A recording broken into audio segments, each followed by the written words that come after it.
Have you ever wondered where the problems in the world today would exist if we had deeper connection to ourselves, others, and the environment and acted from that place? Welcome to the Conscious Action Podcast with your host, Brian Berneman, who believe that connection is the key to taking conscious action as individuals and creating a better world. We are here to raise awareness and inspire meaningful action by sharing stories, knowledge, and conversations with thought leaders and change makers. From sustainability to well-being and everything related to conscious living, our mission is to empower you to be the change that you want to see in the world.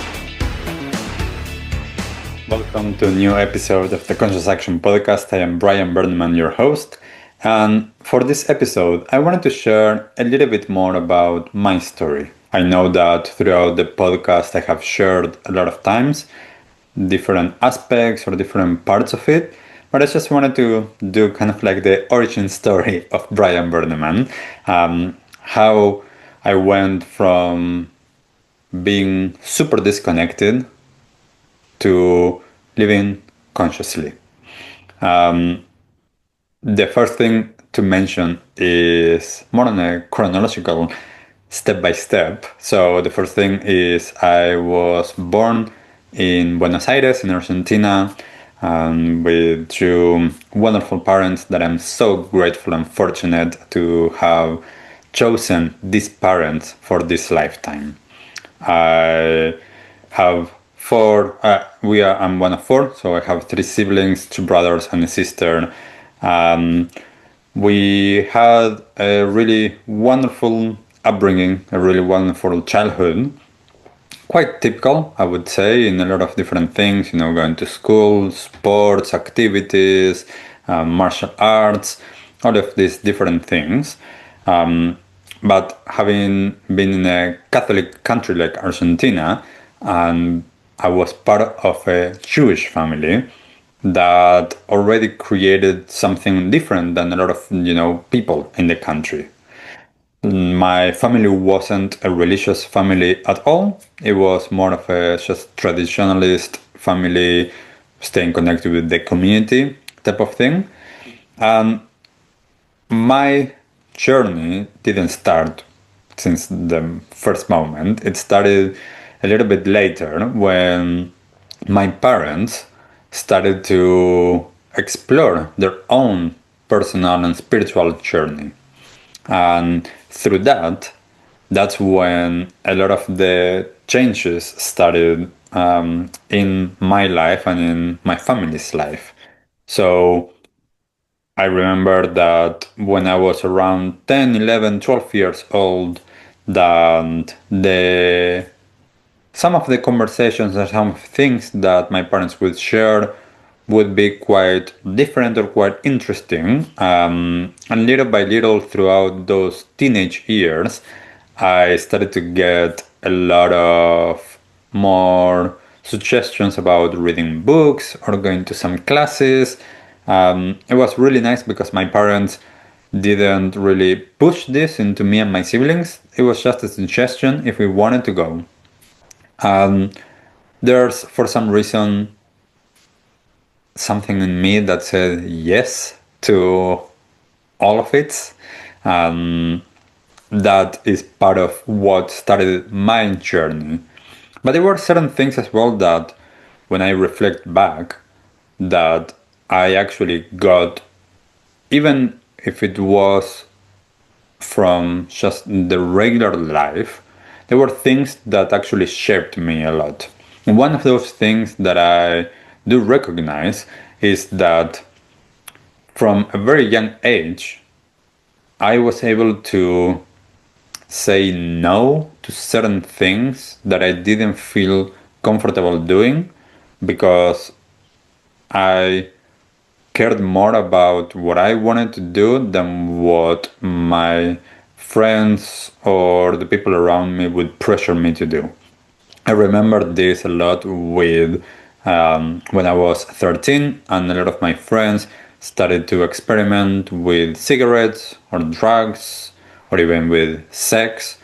And there were a lot of times and moments that I felt like there was pressure on me doing that, and I was able to stay with my values and say no to that, even if that meant that, I would be seen as a loser or different or, anything like that.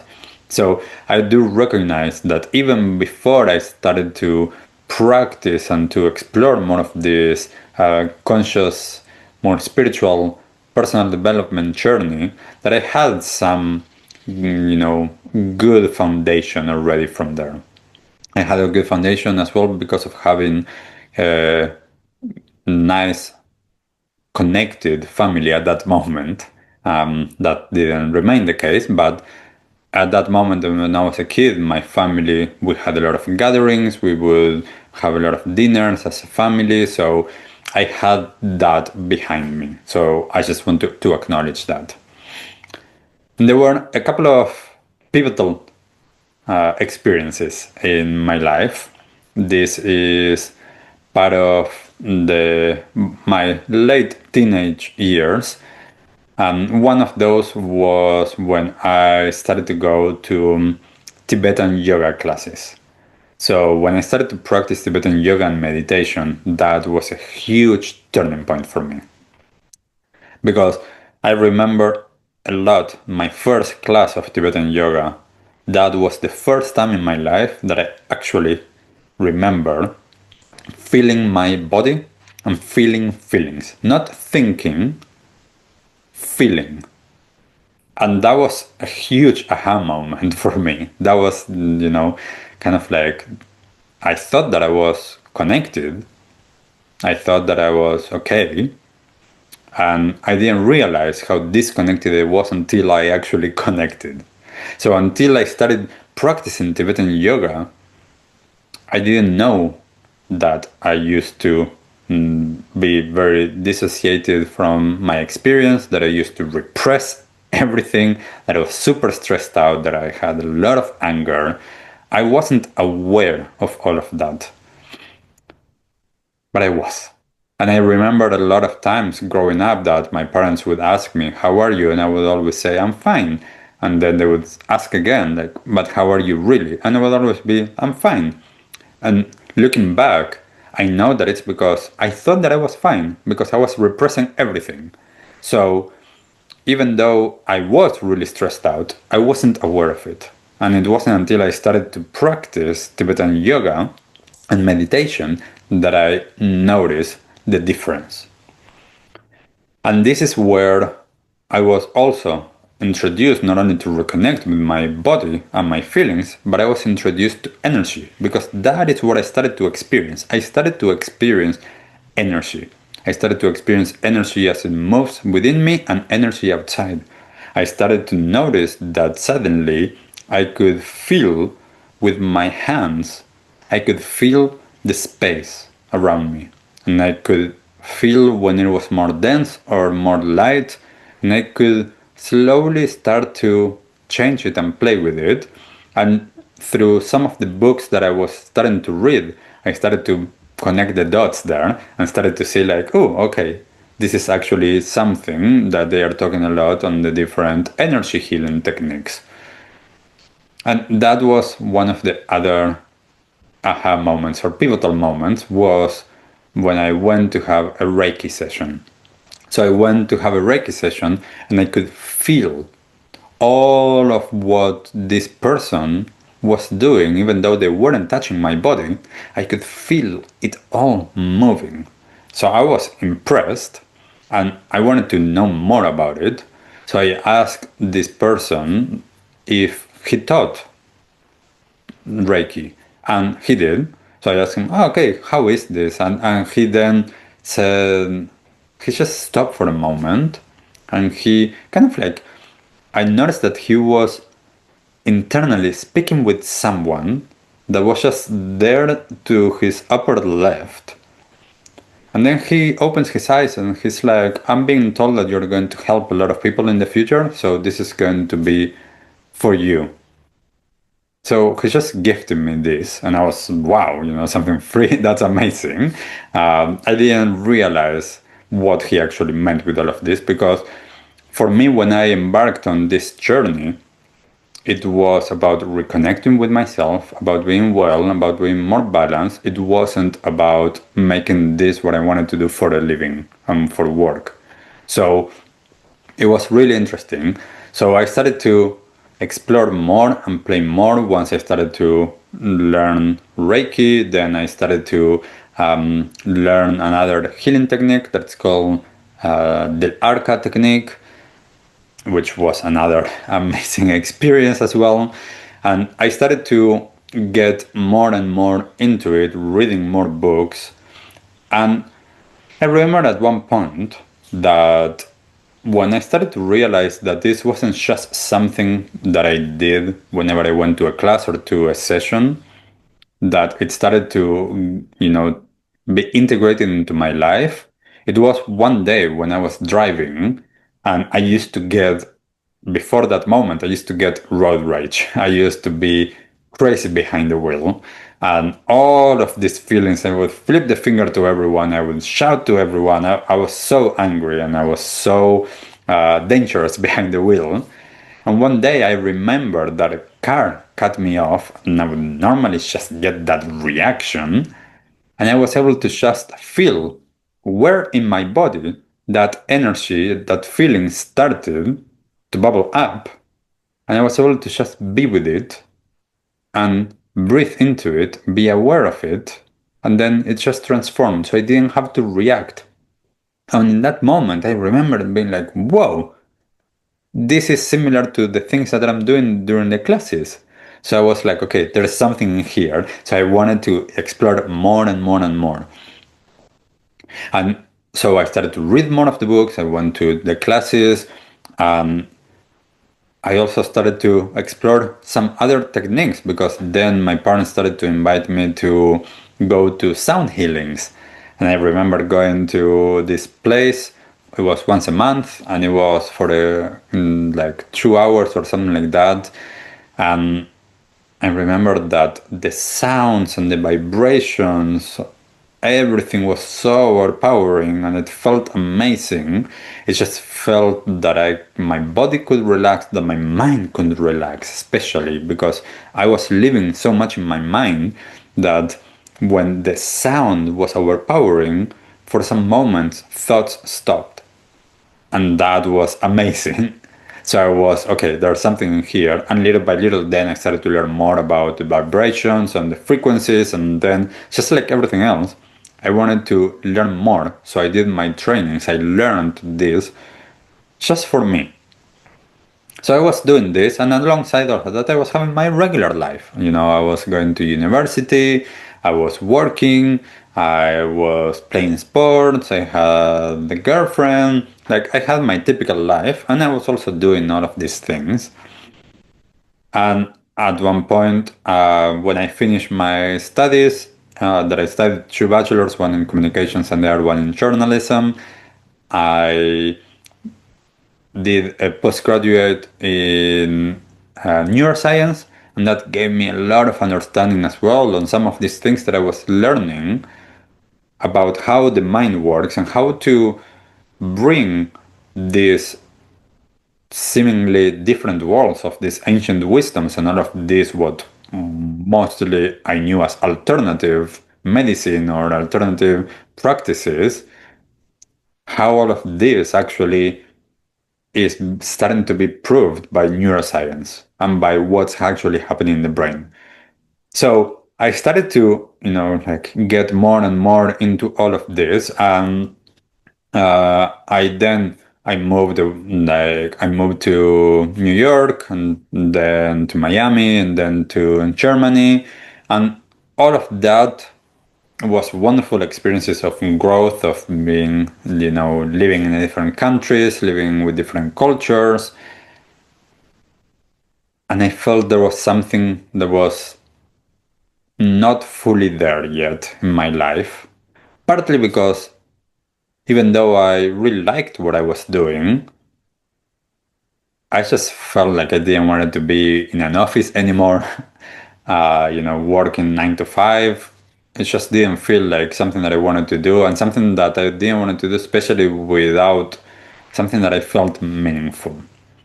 So I started to search for work in other places.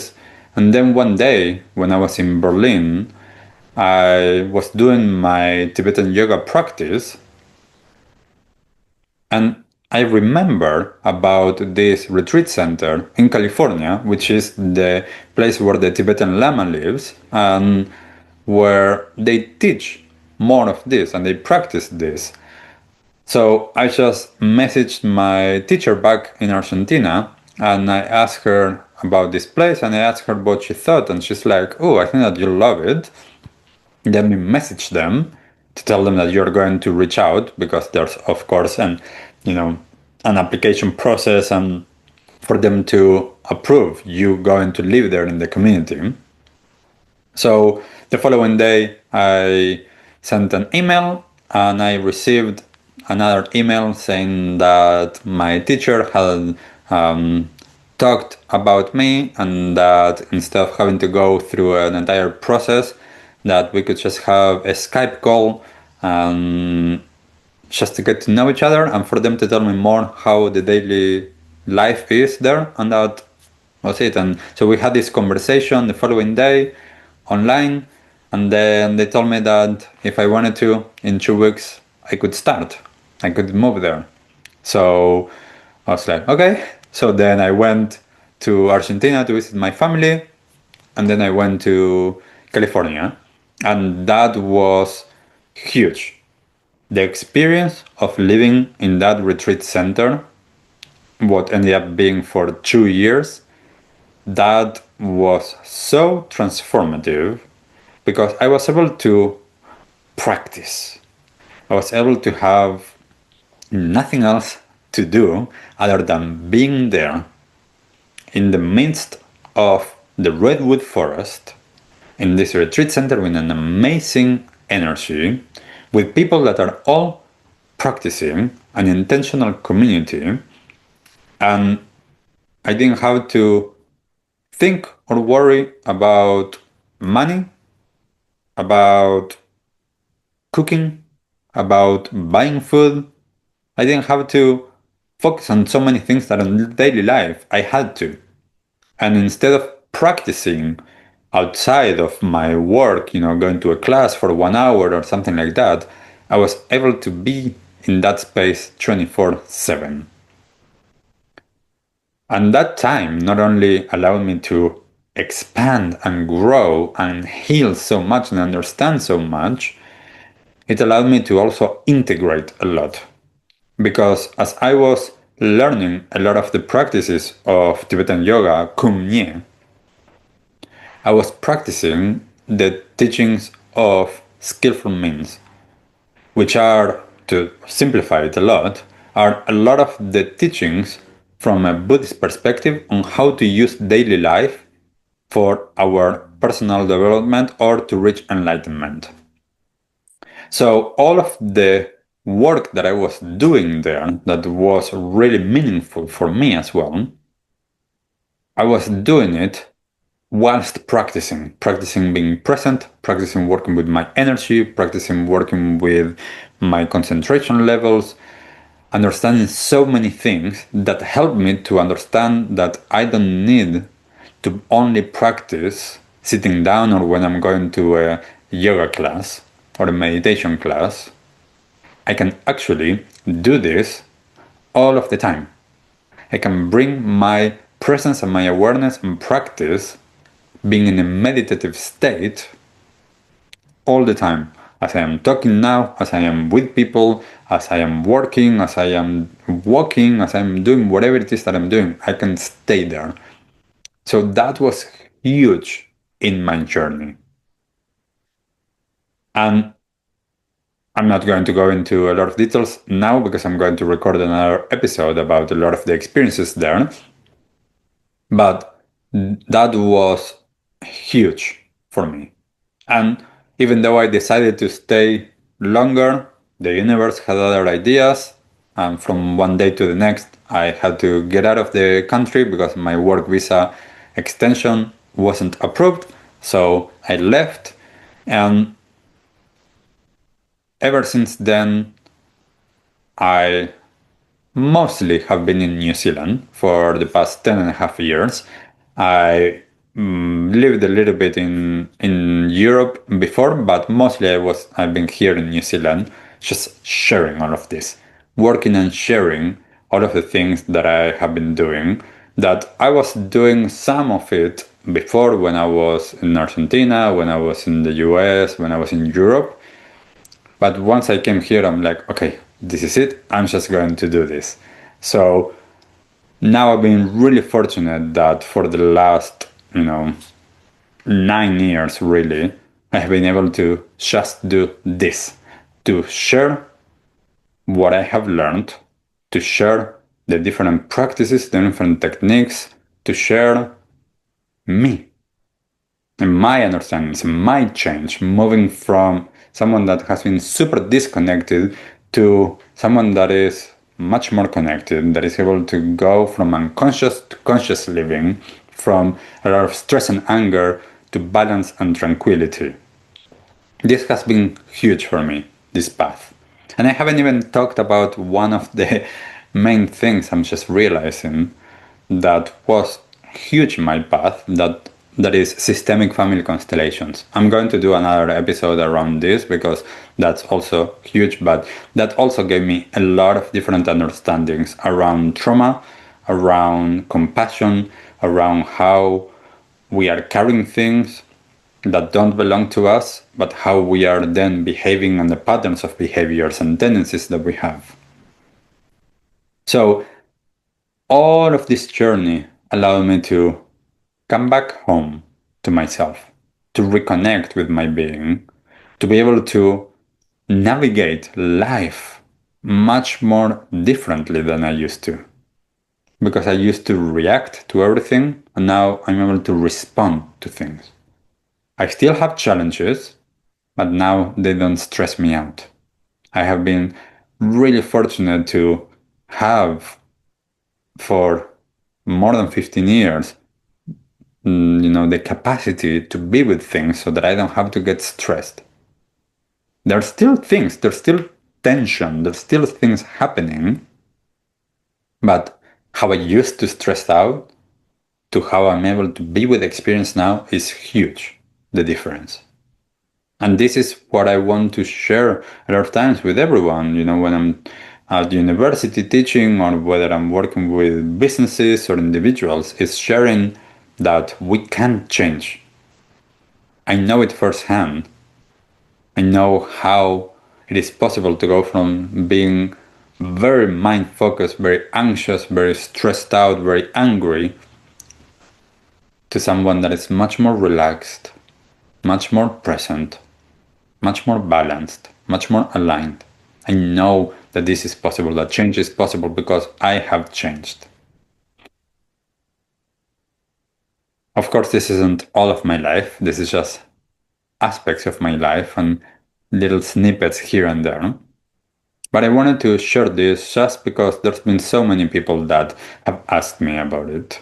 And if you haven't yet, you can also find some more things about my story and my learnings on the Conscious Integration documentary.